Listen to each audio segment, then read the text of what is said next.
आज मैं आप लोगों को कराऊंगी NCERT class 6 chapter 2 Hindi. Chapter का नाम है बचपन। मैं तुम्हें अपने बचपन की ओर ले जाऊंगी।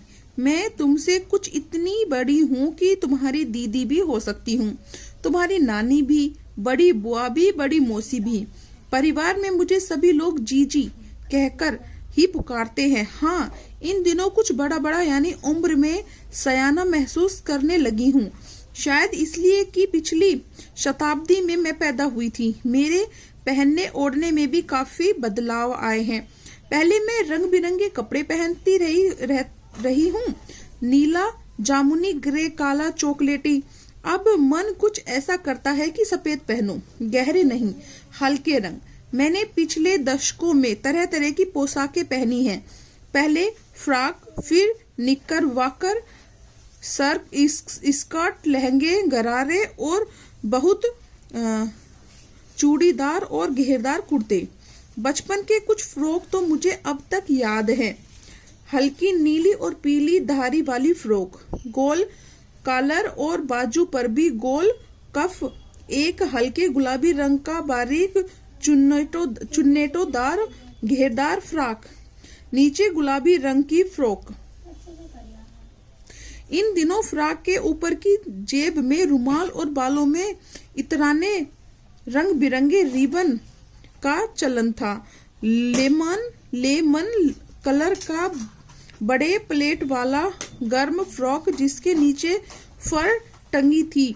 2 ट्यूनिंग भी याद है, एक चॉकलेट रंग का और अंदर की कोटी प्याजी, दूसरा ग्रे और उसके साथ सफेद कोटी।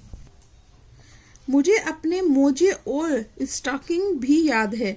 बचपन में हमें अपने मोजे खुद धोने पड़ते थे। वह नौकर या नौकरानी को नहीं दिए जा सकते थे, इतनी सख्त मनाही थी। हम बच्चे इतवार की सुबह इसी में लगाते। धो लेने के बाद अपने अपने जूते पॉलिश करके चमकाते। जब जूते कपड़े या ब्रश में रगड़ते तो पॉलिश की चमक उभरने लगती। सरवर, मुझे आज भी बूट पॉलिश करना अच्छा लगता है। हालांकि अब नई नई किस्म के शू आ चुके हैं। कहना होगा कि ये पहले से कहीं ज्यादा आरामदेह है। हमें जब नए जूते मिलते उसके साथ ही छाले का इलाज शुरू हो जाता। जब कभी लंबे सैर पर निकलते अपने पास रुई जरूर रखते। जूता लगा तो रुई मोजे के अंदर। हाँ, तुम्हारे बचपन में तो बहुत फर्क हो चुका है। हर सनीचर को हम ऑलिव ऑयल या कैस्टर ऑयल पीना पड़ता। यह एक मुश्किल काम था। सनीचर को सुबह से ही नाक में इसकी गंध आने लगती। छोटे शीशे के ग्लास जिस पर ठीक खुराक के नीचे निशान पड़े रहते, उन्हें देखते ही मितली होने लगती। मुझे आज भी लगता है कि अगर हम न भी पीते वह शनिवारी दवा तो कुछ ज्यादा बिगड़ने वाला नहीं था। सेहत ठीक ही रहती। तुम्हें बताऊंगी कि हमारे समय और तुम्हारे समय में कितनी दूरी हो चुकी है। यहाँ तक कि बचपन की दिलचस्पियां भी बदल गई हैं।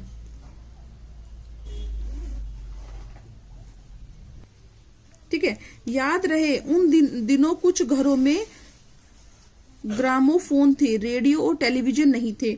हमारे बचपन की कुल्फी आइसक्रीम हो गई है, कचौड़ी समोसा पेटीज में बदल गए हैं। शहतूत और फालसे और खस के शरबत केक पेस्ट्री में बदल गए। उन दिनों केक नहीं, लेमनेड विमटे मिलते थी। शिमला और नई दिल्ली में बड़े हुए बच्चों को वेगर्स और डेबी को रेस्टोरेंट की चॉकलेट और पेस्ट्री मजा देने वाली होती। हम भाई बहनों की ड्यूटी लगती शिमला मॉल से ब्राउन ब्रेड लाने की। हमारा घर मॉल से ज्यादा दूर नहीं था। एक छोटी सी चढ़ाई और गिरजा मैदान पहुंच जाते थे। वहां से एक उतरते और मॉल पर कन्फेक्शनरी काउंटर पर तरह तरह की पेस्ट्री और चॉकलेट की खुशबू मन भावनी। हफ्ते में एक बार चॉकलेट खरीदने की छूट थी। सबसे ज्यादा मेरे पास ही चॉकलेट टॉफी का स्टॉक रहता था। मैं चॉकलेट लेकर खड़े खड़े कभी न खाती, घर लेटकर साइड बेड पर रख देती और रात के खाने के बाद बिस्तर में लेटकर मजे ले के खाती थी। शिमला के काफल की बहुत याद आती है। खट्टे मीठे, कुछ एकदम लाल, कुछ गुलाबी, रस भरी कसमल सोचकर ही मुंह में पानी भर आया। चेस्टनट एक और गजब की चीज, आग पर भुने जाते और फिर छिलके उतारकर मुंह में। चने जोर गरम और अनारदाने का चूरन। हाँ, चने जोर गरम की पुड़िया जो तब थी वह आज भी नजर आती हैं। पुराने कागजों से बनाई हुई इन पुड़ियाओं ने निरा हाथ का कमाल है। नीचे से तिरछी लपेटते हुए, ऊपर से इतनी चौड़ी कि चने आसानी से हथेली पर पहुंच जाए। एक वक्त था जब फिल्म का गाना चना जोर गरम बाबू मैं लाया मजेदार चना जोर गरम उन दिनों स्कूल के हर बच्चे को आता था। कुछ बच्चे पुड़िया का तेज मसाला बुर्क वाले पूरा गिरजा मैदान घूमने तक यह पुड़िया चलती। एक एक चना पापड़ी मुंह में डालने और एकदम उठाने में एक खास ही लय रफ्तार थी। छुटपन में हमारे शिमला रिज पर बहुत मजे किए हैं, घोड़ों की सवारी की है। शिमला के हर बच्चे को कभी न कभी यह मौका मिल ही जाता था।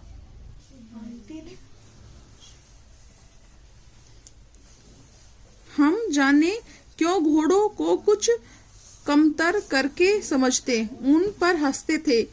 ननिहाल के घोड़े खूब हष्ट पुष्ट और खूबसूरत, उनकी बात फिर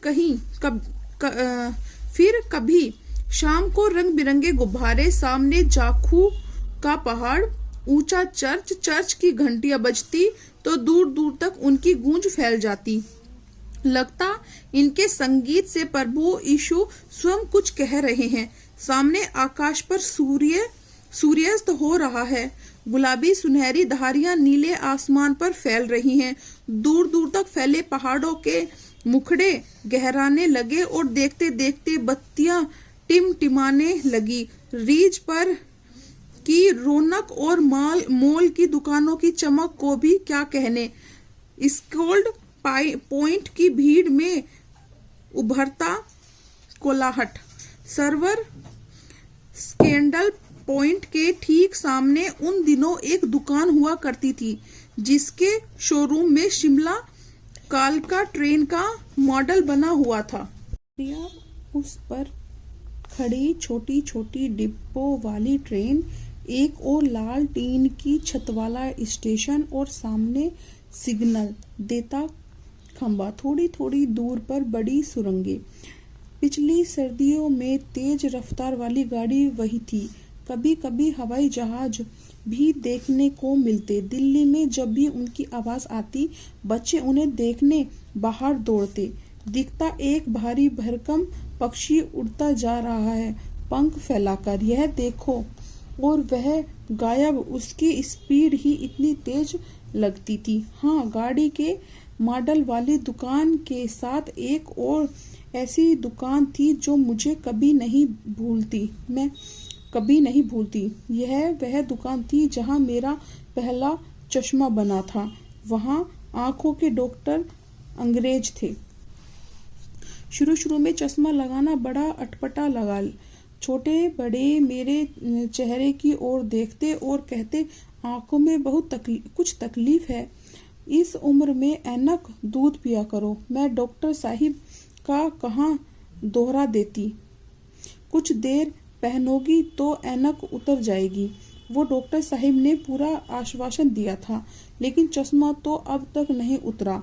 नंबर बस कम ही होता रहा। मैं अपने आप इसकी जिम्मेदार हूँ। जब आप दिन की रोशनी को छोड़कर रात में टेबल लैंप के सामने काम करेंगे तो इसके अलावा और क्या होगा। हाँ, जब पहली बार मैंने चश्मा लगाया तो मेरे एक चचेरे भाई ने मुझे छेड़ा, देखो देखो कैसे लग रही है। आंख पर चश्मा लगाया ताकि सूझे दूर की यह नहीं लड़की को मालूम सूरत बनी लंगूर की। मैं खींची कि मुंह पर यह क्यों दोहराया जा रहा है, पर शोर बुलाने लगा। जब वह चाय पीकर चले गए तो मैंने अपने कमरे में जाकर आईने के सामने खड़ी हो गई। कई बार अपने को देखा, ऐनक उतारी, फिर पहनी, फिर उतारी। देखती रही। सूरत बनी लंगूर की। नहीं, हाँ। मैंने अपने छोटे भाई का टोपा उठाकर सिर पर रखा। कुछ अजीब लगा, अच्छा भी और मजाकिया भी। तब की बात थी जब तो चेहरे के साथ घुल मिल गया है। चश्मा जब कभी उतरा हुआ होता है तो चेहरा खाली खाली लगने लगता है।